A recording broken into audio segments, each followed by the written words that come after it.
Do I look nervous? You do look nervous. Don't be nervous. Live stream. There she is.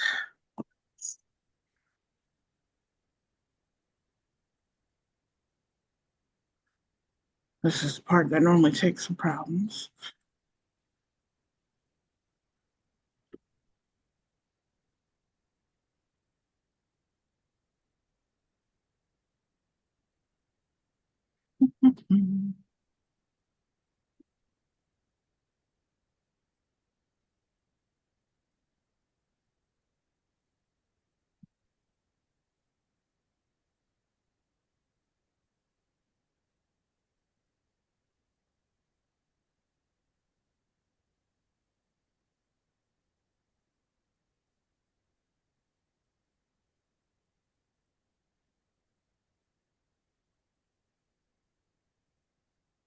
All right, we are live. Hello, everyone. Thank you for coming to the Out Loud podcast in conjunction with Red or Green Books Out Loud anthology. What we do here is we highlight different queer or otherwise part of the alphabet mafia um, artists and poets, give them a chance to get their work out there, but also let you know about what they've got going on. Today we have March Penn. You have Penn written down as March Penn. Okay, March Penn Yes. is with us today. From what I hear, a regular at the Cantab Lounge out in Massachusetts, right? Yes. All right. We're going to be interviewing them, and then they will have 15 minutes to display some of their work as well. So let's just get right into it. How's your day going? How was the holidays? Great. Yeah, I finished some crafting today and my partner and I put up the tree and we ate some leftovers and it was a chill day. How was your day? Sounds great. Pretty much the same. I didn't put up a tree, but I did eat leftovers and just kind of hang out with my cats. I'm a crazy cat lady. What can I say? But yeah, it's been a great week so far. And I do want to say for our listeners out there on YouTube or on Spotify, this time of year is difficult for some people, especially within our community. So I just want to let you know that you are not alone. Feel free to reach out to me if you need to. Even if I don't know you, I'm here. I sleep a lot, so I might be asleep, but when I wake up, I'm here. Okay. Um, now, so one of the first things about you that I read is that you founded the Self-Educating Poet Network. Is that correct? Did I say that correctly? Yeah, exactly. Yeah, it's the DIY MFA and from that it emerged into the Self-Educating Poets Network because it became more than just a Zoom meeting of poets. It became a literary magazine and a website. Okay. And I'm going to say it caught me off because I know Massachusetts is one of our most educated states in the USA, from what they said. And I know there's always this kind of battle between the college educated poets and then the street poets. Um, and I feel like you were trying to bridge that gap. Am I incorrect with that? Yeah, exactly. I think it's a response to how expensive it is to get an MFA and how it's possible to take those kind of resources and workshops and make it totally free. And so it's an effort to do that. I don't oppose people getting formal education. Of course, I always Of encourage course. that. But it's hard and everyone has access and anyone can be a poet, and it's important for people to have those opportunities. Absolutely. And it's great that you're making it more accessible to others to be poets as well. I appreciate that. You said that it led to a journal. Now, is this the gingerbread ritual that I read about, or is this a different one? Yes, it's Gingerbread Ritual. We had a meeting of folks in DIY MFA, and at one point we were just kind of throwing ideas out there. And I think Jade said, "What about Gingerbread Ritual?" And we're talking about band names, but I was like, I want that to be a literary journal. It's awesome. It's awesome. So as editor, what would you say the aesthetic for the journal is? Is does it just accept all poets, or what do you kind of look for? I'm interested in work that has a tenderness toward humanity. I want to know what the person's relationship to what they're saying is. I don't like abstract political stuff if I don't understand why the person is saying it. I'm interested in poets who are developing their voice. They don't have to be, writing at their best game. The idea is that you show your process of developing.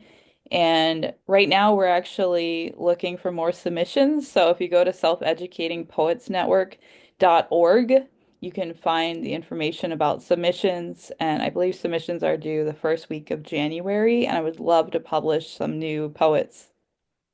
All right, all right. Well, y'all heard that. Get out there and get those submissions in.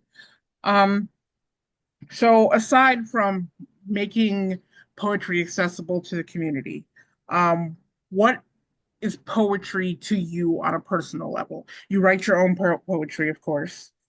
You have a book with Game Over Publishing, is that it? Game Over Books.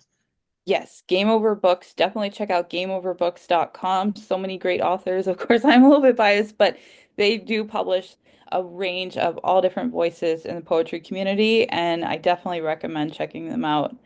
And I got involved in poetry, I would say, when I moved to Boston. I started going to poetry slams just as an audience member. I felt really intimidated. I'm very introverted, and I didn't think I could do poetry slam, but I love poetry, so I just listened for like 7 years. And I did open mics, and I just kept going from there. And I finally, in the last few years, gotten myself to like do poetry slam as well as open mics.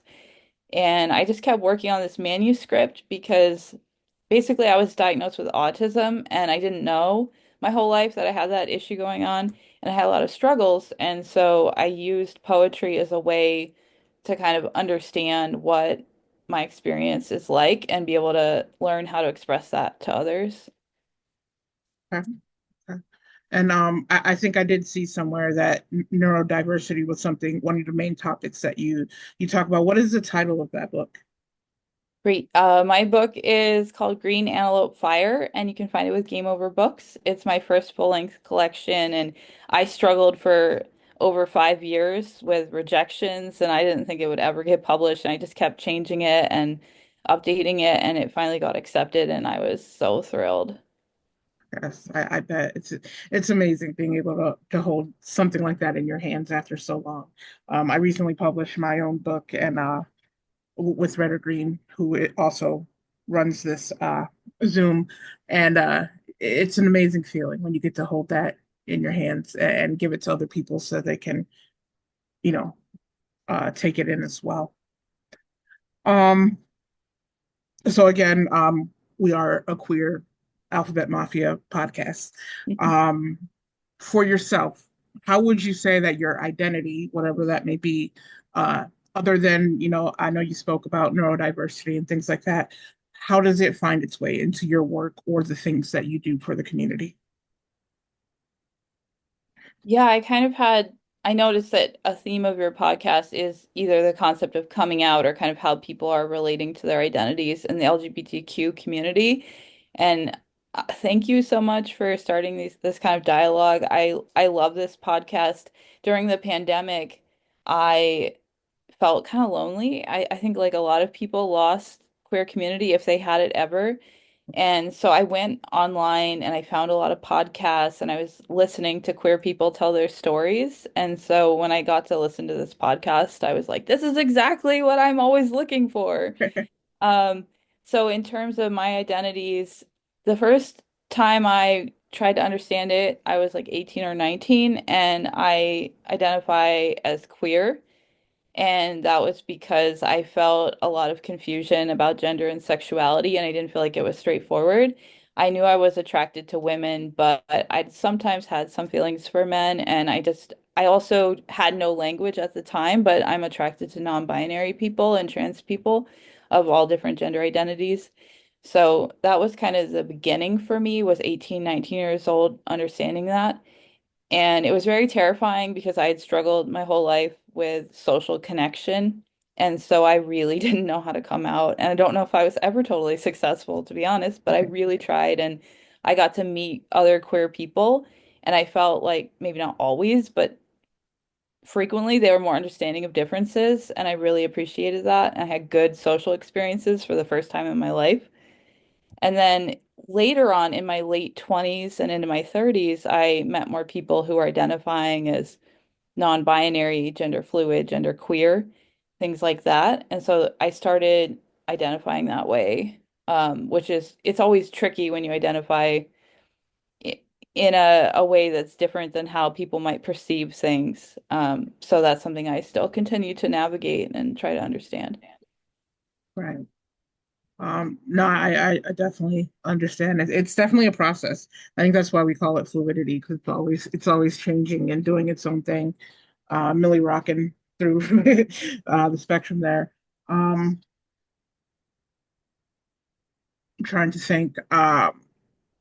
In your book, do you highlight any of that kind of discussion with yourself or that idea of coming out in any way? Yeah, I do. I have a poem where I go camping with a partner, and everyone is kind of assuming that we're lesbians because maybe visibly that's what people think. And the sort of awkwardness of being at a campground where everyone else at least is presenting as a straight couple. And then at the end of the poem, I sort of merge with the ocean and the fluidity of sexuality because I we were going camping in a place that was close to the ocean. So that's one example. And then I have a poem called Awkward Sex versus No Sex that kind of explores like what is sex as a queer person and how you have to reinvent it and how ultimately like sex is creative and there's like no one definition and nobody actually knows what it is. So those are some examples. And then I'm also dealing with kind of the intersection between neurodiversity and gender variance and kind of the ways that both of those things overlap. I mean, it's incredibly hard to communicate when you're an autistic non-binary person and you don't know that you are. And it's like you have a story that you don't even know that you are experiencing, and how bizarre it is to eventually find out about that and to try to put that into words. And so there's a lot of kind of mystery in my poems where I'm slowly emerging into awareness. And that's it's funny that you say that because I was going to ask, especially finding out about your diagnosis later in life. Um, did that feel like another sort of coming out for you? Um, not in regards to your queer, but into your identity altogether, just as a person, being able to put a name to something that you may have been feeling. I feel like that there's probably a resemblance there, or am I off track with that? Yes, and I notice so many people who are seeking a diagnosis, they're seeking to understand how they are psychologically. And I just want to say that, you know, it is a privilege that I was finally diagnosed, and it took a really long time because access to that and awareness of that is not always there. And I respect people's self-diagnosis, and I think it's usually right. But I personally wouldn't have been able to do that, and it was because I worked with a therapist and I was able to kind of began to heal from so much trauma that I had because how my brain works is so often not what's expected and it creates a lot of challenges. I think it's also hard to put it all on one person. Like, I don't think it's just that some people are autistic. I think we just live in a society, unfortunately, that so often acts like certain realities don't exist. And because of that, it creates these like shock waves within a person, like, oh no, I'm this like kind of different. But it's not that you're different, it's that your existence hasn't been acknowledged. Absolutely. And I love that idea because with any portion of how we choose to identify ourselves, we've been seeing that a lot lately. Like they say, oh, there wasn't this many autistic kids when I was growing up, or they say there wasn't this many trans people growing up. And I think the truth is, yes, we're now finding ways to define the different parts of us that exist that we didn't know how to define before.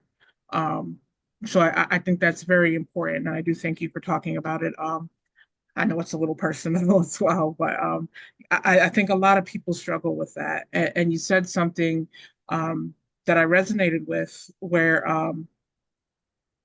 you said, when you're just slightly outside of the what's considered societal norm, it sends ripples through you, right? And for myself, I felt that as a child growing up, being a mass presenting person, like, oh, I'd rather play basketball. And everyone's like, well, girls don't do that. You know what I mean? And that makes you like, it forms who you are because you feel like you're not um, a part of what people consider the norm, even though it's not necessarily the norm. Um, so thank you for your story. Um, Now, Jeff Taylor, who is the one who suggested I get in touch with you. I love Jeff. He's a great, great guy. Um, he said that's where he said you did a lot with the can tab as well. So you do a lot of the open mics there. Um, do you do mostly like online, or you were in person? I know they do both online and in person there, but do you travel? How are you getting your poetry out there? Yes, I do both online and in person. So in person, I love going to Boston Poetry Slam events, and I'm so fortunate to live in a city where that's available. I've lived in many places where that's not possible. And so I also do online events. DIY MFA is almost exclusively online. It's on Zoom. We've had people join from other states and other countries. I have to always clarify that it's Eastern Standard Time. But it is important to me to make sure that these opportunities are available, you know, all over the place and to just be a model of how to organize and to learn from other organizers. So for me, going to the open mic and being a part of Boston Poetry Slam community, it isn't just about being a poet and sharing my work on the mic. It's about meeting other poets and being able to create work together and also create community together. I mean, these folks are people who I've known sometimes for over a decade, and we show up to activist events together. We protest together. We make food for each other if somebody's sick. So there's so many ways that we're pressured to not make community, to not build connection with others, and especially as an autistic person, I've been sort of blamed for like not making enough connection. And I really think that that doesn't make any sense to me because I feel like I am a community organizer and that I need connection that is different than what I often have available. And so Poetry Slam community has helped me create that different world. That's awesome. Definitely. And sometimes it's nice to hear the good side of the slam community because so much, I do slam as well, but so much it gets so negative so quick. So I'm always happy to hear people who have positive experiences with slam. Um, and you said building community, taking care of each other. If you had to put a definition to community, what would be your definition? That's a great question. I think it's so challenging because I want to acknowledge a lot of people have heartbreak over the fact that they're having trouble connecting with community and that a lot of our lives are manipulated to not do it. And so I think that for me, community is just meeting like one person at a time because I'm better at one-on-one interactions. I'm Mhm. not very good at group interactions, but it's meeting one person at a time and it's more about the feeling that you have and the willingness to like really hear somebody and to feel close and to share that closeness. And sometimes the closeness is more like one person feels it and the other doesn't. And I think that that can still be valuable as long as, you have good communication. You can look up to a poet sometimes, and I've had so many poet mentors who I think had a profound effect on me, but like maybe like they weren't that interested in my work. And I think that that's okay because it also has gone the other way around. And so for me, community is is not always about having to be 100% horizontal, but about being able to have like that really intense emotions. Like, I really care about these people, and this is what's keeping me going. So you opened up Pandora's box. I didn't do it. You did it. Who are some of those poets that you idolize or that were on that list for you? That's such a great question. So early on in going to poetry slams and stuff, Brian S. Ellis was one of my favorite poets, and he's an amazing performer. He writes a lot about like being working class and his like daily life at his job. And he has this poem where, because he worked at a grocery store and he just stacks up all these carts and he makes this like mountain with other employees of carts. And it seems absurd, but the poem is, I was just like, yeah, I want to write about my ordinary life. I want to write about that. And then, another one to highlight would be Patricia Smith, who's I think one of the most like famous poets in the United States, or should be. And she was one of the founders of Cantab Boston Poetry Slam experience. And of course, is a founder of Green Mill, which is the origin of slam poetry. And whenever she features, she talks about the history and how, slam poetry is a Black American art form. And she talks about the Great Migration and the history there. And she's just such a powerhouse of a poet. And I can't write like her, and I don't even try, but it's more like how she moves me and makes me, love poetry more. So yeah, she's great. She's definitely on my list as well. Yeah. All right. So we've come to the 6:30 time. We're 2 minutes close to it. So at this time, I normally give you 15 minutes to do your thing. If you want to feature poetry, that's great. If you have art that you want to, that's great as well. Definitely promote yourself and things in that time. Great. Yeah. So I'm going to be reading a couple of poems from my book that is out this year from Game Over Books. So go to gameoverbooks.com. Highly recommend it. My book is called Green Antelope Fire, and it's a lot about my journey with realizing I'm autistic and trying to understand what that means. So this poem is called Dear Researchers. Dear researchers who study how the autistic eye is more reactive to the darkness around an image, all images draw up from the darkness. Empty is not empty, but a canopy of pockets where time circles itself, golden with egg. Q&A. Eye Roll Literary Magazine wants to publish poems about otherness, but they want the otherness to be doing something other than otherness. And at the same time, they want the otherness to be obvious.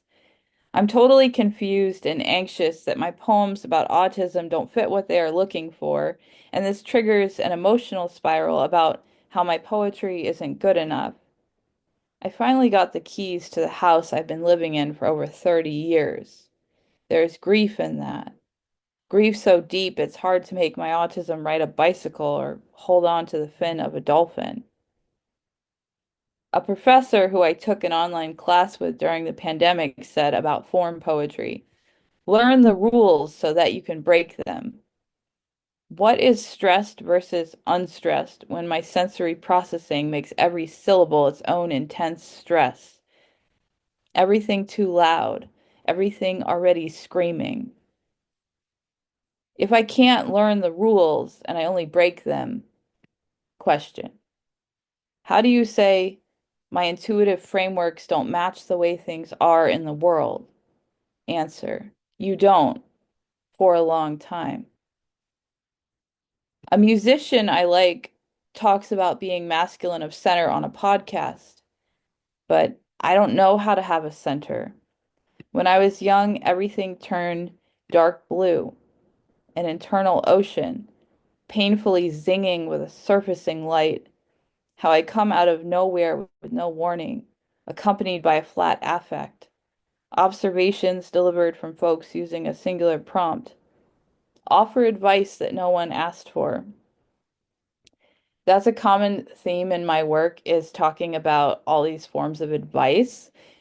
I'm not saying that advice can't be useful, and obviously having poetry mentors is important, but when you think about all the little pieces of advice people have tried to give you, sometimes it actually is something that is worth shrugging off.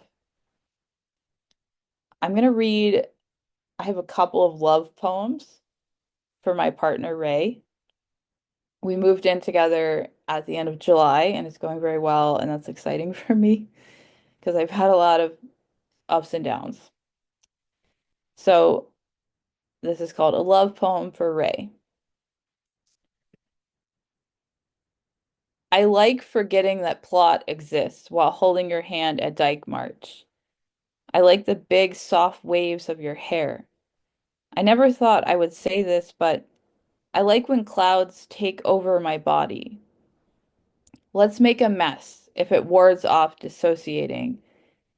I like kissing you, a fellow non-binary person. I like that a cave inside a cave is just another place to build a fire for shadow puppets. I like that you offer headphones to help my sensory overload. I like that I meet your therapist for the first time at Dyke March, the one who supports you with us moving in together. I like that everyone I know already at Dyke March is a Cantab poet. I like that your friend has the same undercut as you. I like that they say they are glad to have met me, even though I don't know what you two talked about. I like that fragments are small gems, like moments with you. I like that we are DIY together and that you host craft gatherings. I like that you make the sky wide ruled paper and blue fingernails. I like that the surface loosens into gloss. I like that my body is a blue room and you have blue paint all over you. I like that our conversations are experiments in what is possible. I like that you live improv. I like how the pillow that holds your head whispers to the moon, and you can't stop waking up to hear the night's secret poetry. I like that you desire to learn the world's languages. I like the blue apple you balance on your head and open like a book. Okay, this is part two, another love poem for Ray.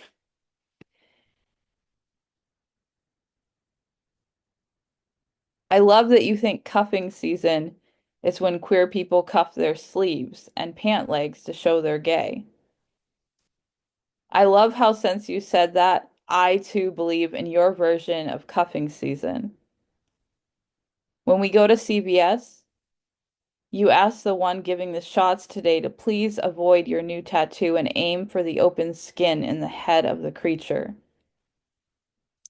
I love how later the head gets red and puffy as if the creature is starting to grow a face.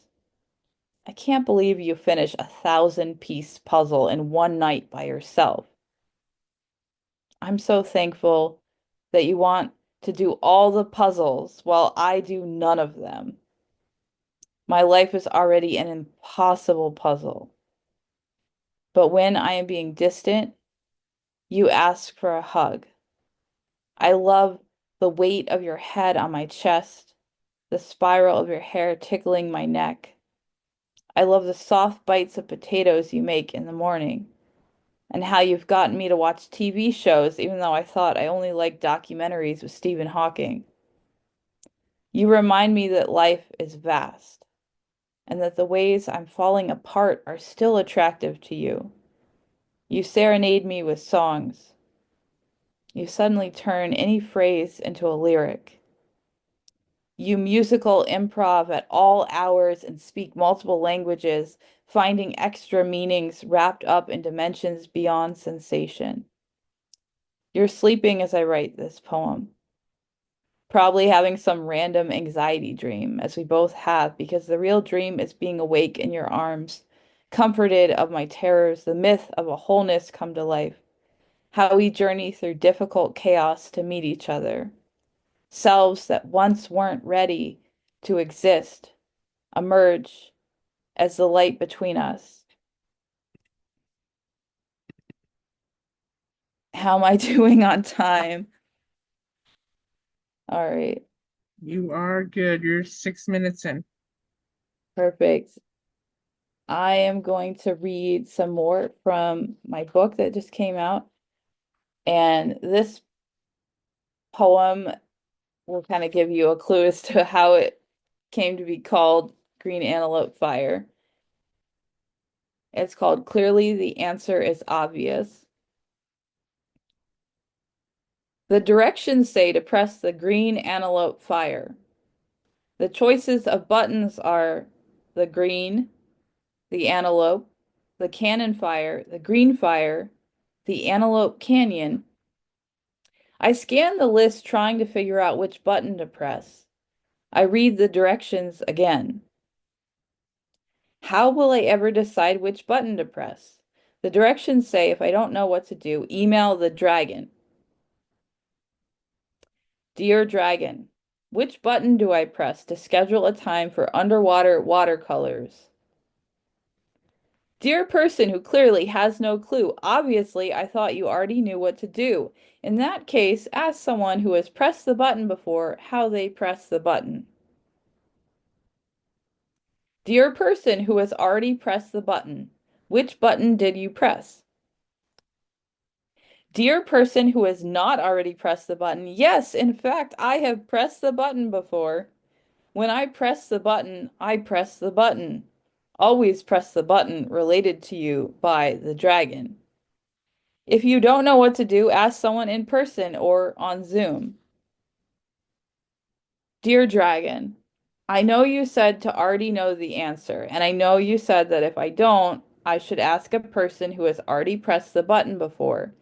But I did ask a person who has already pressed the button before, and the person said to ask you. So please, if you will, let me know which button to press. Dear person who has not already pressed the button, what are the options again? I definitely have strong feelings about bureaucracy, about things being too complicated. Um, okay, this is about DIY MFA called Always. We couldn't afford an MFA, so we started a school for poets, completely free and grassroots. We couldn't find a swimming pool that summer, so we swam in a lake deep in the woods, near where you have lived for decades. But now, with the intensity of someone nature deprived, it's absurd. How can we always be nature ourselves and be nature deprived? But of course, Zoom dates could only go so far. The net of freshwater plants tickling our heels and backs as we swam out to Seagull Island. We joked more like bird poop island as we swam back, tickled again, until we could stand up badly with jagged rocks cramping our tender feet.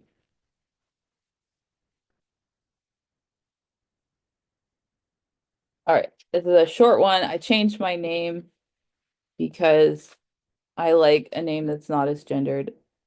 And so this is called Dreaming in the Wrong Month.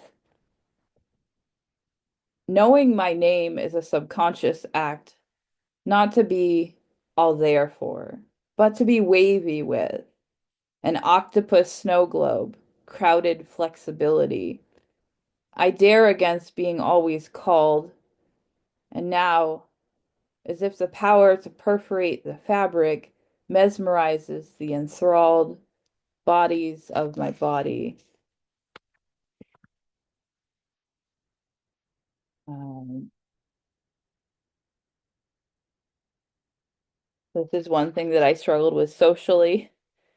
Is just kind of what constitutes like an interest, right? How do you know like what you're interested in and then how that pertains to like when you're interacting with other people? Um, so this is called It's Impossible.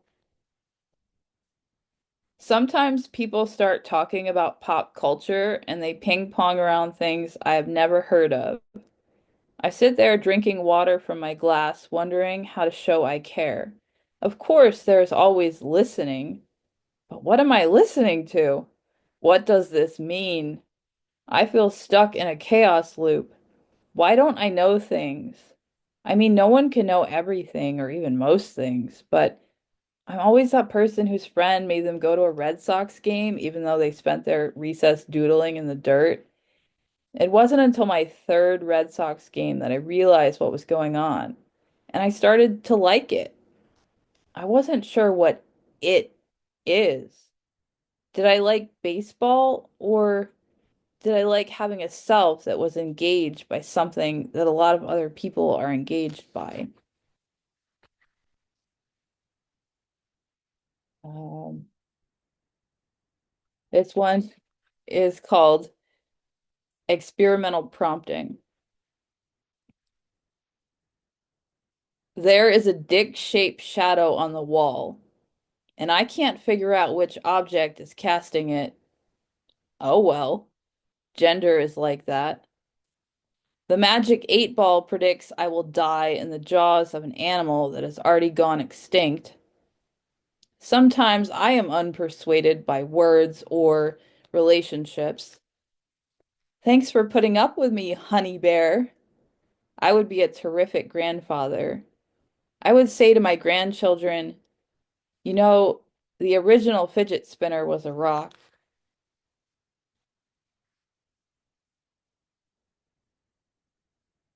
I don't know how you handled the pandemic, but I did a lot of Zoom when I was able to, and I even did Zoom dating. So I this did is not do called that. Gothic Zoom Date. I go to sleep thinking about how hot you are, a shimmering witch webbed with poetic alchemy, lounging on an antique sofa, some wood knobs and swirls, as if frozen in a scream, and your ancestors dancing in the dust behind you. The train roaring, a mundane smirk, your black lipstick tracing me back to desire. Though desire is hard to come by online, an abstraction of the original. I want to hold you in person, maybe next week, if we're all well enough then. I like haiku a lot, and this is called love haiku. To love is to build an invisible castle and say you see it.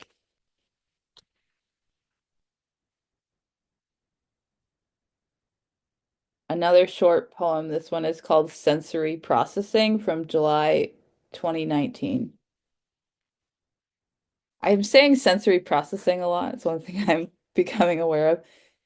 So I just wanted to mention that we all have different ways of managing our senses. And for some people, senses can be really overwhelming and even feel debilitating. And you might have to wear like sound reduction headphones or really soft clothing. And you might have to take frequent breaks. So when I'm talking about sensory processing, I'm talking about that. Okay. All the beaches in Mississippi are closed due to dangerous red algae. Every last beach. The ocean quits sometimes, even when it looks like it keeps going. We're the same way. One day, secrets will want to quit too, but they'll be already documented. They'll have to come back as a trail mix of ways that creativity is inconvenient.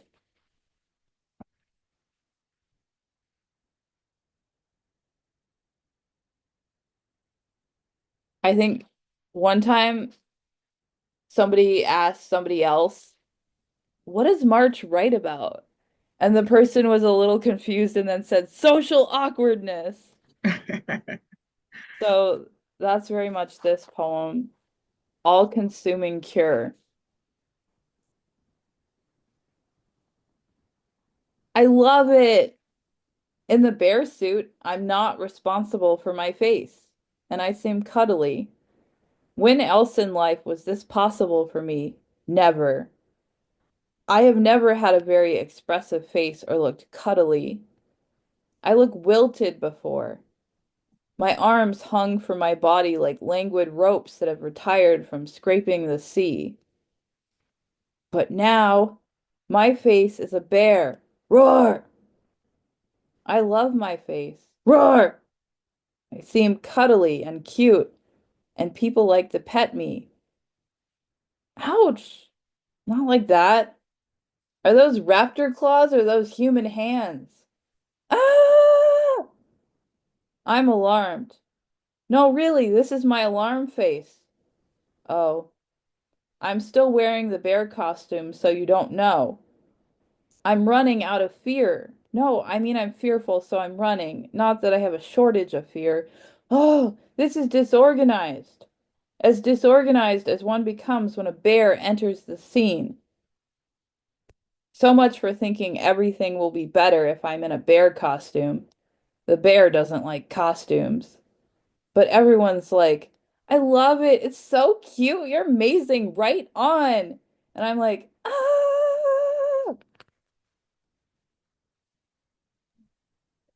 I love that. Or Well, were you a bear for Halloween? I was not a bear for Halloween. I was a zombie. What about you? I didn't dress up for Halloween. Yeah. Okay. Um, this next poem again is a celebration of awkwardness. Content warning for descriptions of sexual nature. Awkward sex versus no sex. I tried to turn awkward sex and no sex into characters that duke it out. What ended up happening was a queer deconstruction of the distinction between awkward sex and no sex. Often I cannot tell whether awkward sex or no sex is speaking. Here, let me show you. Listen in to their voices. There's no easy explanation for why I can't take off my pants. Don't I look like Peter Pan in my green spandex? Did you know spandex is great for tribadism? I'm writing a thesis called Everything That Keeps Me from Having Sex. Okay, for a moment you may have noticed that no sex was speaking, but that's a rare occurrence. No sex masturbates and gets cum all over some of the documents. Awkward sex wants to know, what is that? Awkward sex does not do small talk or big talk. Awkward sex doesn't do size, but its spine is a ruler. Awkward sex is having sex in my bed when my pair of guinea pigs awaken like the horny troll dolls that they are and start humping each other, and my date's like, what is that bumbling, purring sound? And never is the right moment to touch someone after admitting rodent-like critters are humping each other only a foot away from the bed. No sex is enthusiastic about grocery shopping and self-hate. Awkward sex wants to wear my clothes, but so does no sex. They duke it out.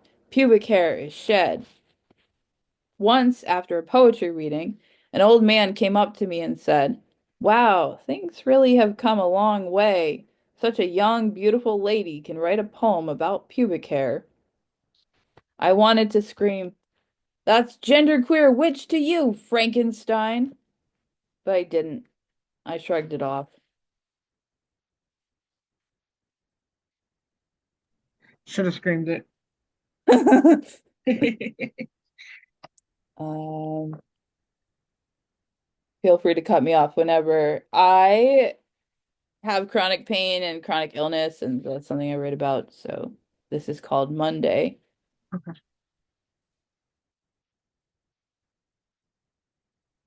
Today I stopped chanting, this is not my life. Instead, I chant mundane things like, buy Norwegian sweaters. Why is my mind an advertisement? Why are all of my imaginary friends suddenly wearing Norwegian sweaters? I don't go to the support group because I can't face their trauma. Sometimes knowing that others understand makes you feel better, but today I don't want people to understand. I would rather go to a park and sit on a bench and trace the leaves with magical crayons that grow out of my eyelashes. The Economist says we don't have enough variety in our gut flora. I hope you never get so desperate that you give yourself probiotic enemas. I seriously considered a DIY fecal transplant, but decided instead I would eat an all-fruit diet, which only lasted 3 days. I was hungrier than I've ever been because some wacko who sold millions of copies of his book claimed that he cured himself by eating only oranges on top of a mountain. I'm vulnerable. I'm already so vulnerable that I don't need to practice how to be vulnerable. No, this eliminates 50% of TED Talks. Now I realize what my friend meant by gotta make it to the finish line. He meant prepare your belief in life to last longer than your body. Sorry, that was kind of a downer. No, Uh, not at all. All right. So we're at 15 minutes there. I don't want you to read the whole book to people because people got to go to gameoverbooks.com and get the book, right? Green Antelope Fire, you guys go and get that. I'm definitely going to go get my copy. Um, you, a lot of your poems have a theme of blue as an underlying. And you mentioned blue earlier, like at one point everything became blue, I think you said. Um, wh what is the significance of that to you? Or does it happen? wow. Yeah, thanks for noticing that. This is just personal, and I maybe I should have explained it or left a mystery. I'm not sure, but growing up, when I got really upset, everything turned dark blue, and I couldn't experience anything else. And so that is a reoccurring theme for me. Oh, Also, wow. the room that they put you in when you're having a meltdown, it's all blue. Like the walls are blue, the ceiling is Mhm. blue, the floor is blue. Hmm. I was wondering because recently I wrote a poem um about the color blue, but I learned that Picasso had something that he called the blue period, where all of his paintings were blue. Um, for some reason, and I didn't read too much on it, but it was interesting to me. So if you've seen a Picasso piece, there's always like so much color in it. Um, but over the years, he changed so much. So I was seeing like you were in your blue period while I was listening to it. So I was like, oh man, that's genius.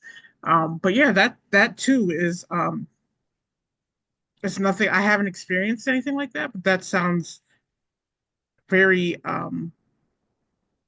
interesting in a good way. In a good way. It's like this creativity that others don't have. So that's pretty cool. Um, I also like your comparison of sex to a creative thing as well, because when you think about it, it really is something that you're learning and doing and making your own. Um, so I really like that comparison. That's awesome. I'm really excited. I would have your book by now, but holiday season. The money's low, but I am gonna go get a copy of that, and I think everyone else should as well. Um, the DIY MFA. How can people, if they want to, join that? Two options. One, you can go to selfeducatingpoetsnetwork.org, or if you use Facebook, you can look up, it's a group. It's called DIY MFA, parentheses, Self-Educating Poets Network. There's another DIY MFA that like charges you money, so make sure it has the parentheses and it says Self-Educating Poets Network. But just look up DIY MFA on Facebook and you can join, and then you'll be invited. There's actually an event tonight at 7 on ecstatic poetry. Well, we have frequent events and everyone is welcome. So, All right. And just for clarification, because this probably won't go up until tomorrow morning, today is December 1st. So that will be in 5 minutes if you happen to be watching the live version of this on Facebook currently. Um, that being said, since it is 5 minutes to that, I'm not going to hold you. I do want to say thank you so much for coming through. It's been a pleasure to talk to you and to hear your work. You definitely gained a fan today.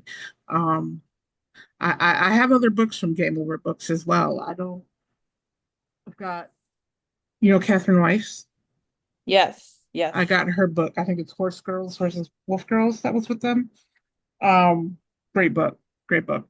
But the books that I have gotten from them have been amazing. So just another one in the lineage there. So congratulations. Um, Anything that you want people to know about you before we end this? Any advice you want to give out? Anything? Thank you. This has been a lot of fun, and my advice is to listen to all these podcasts that you've done because you've done such great work interviewing all these people, and you are creating community, and I value this work that you're doing. Thank you so much for supporting artists. And I wanted to encourage people to submit to Gingerbread Ritual. The deadline is early in January. You can go to selfeducatingpoetsnetwork.org and find out about our submissions call. And I would love to publish more poets from all different poetry communities, not just in the Boston area, but even internationally or in the US. So please submit. Absolutely. Yes, please, please, please submit to the gingerbread review. Did I say it right? Gingerbread Ritual. Gingerbread ritual. That's right, because it sounded like a band name. Yes, definitely get submitted to that. So again, I just want to thank you so much. This will be on Spotify and YouTube. I will send you the link as soon as it goes up. Usually takes a lot of downloads. That's why it usually goes up the next morning. But I will send that out to you. And to those of you listening, definitely make sure you make your way over to gameoverbooks.com. You look up DIY MFA on Facebook so that you can get that education. That's a great, great resource for poets because getting an MFA is it's difficult. And support March Penn on their journey. And yeah, um, again, this has been the Out Loud podcast with Red or Green Books and the Out Loud anthology, which you can get on redorgreenbooks.com. And you guys have a great night, and it is December, so happy holidays. Good night. Good night. Thank you for coming through. Have a great one.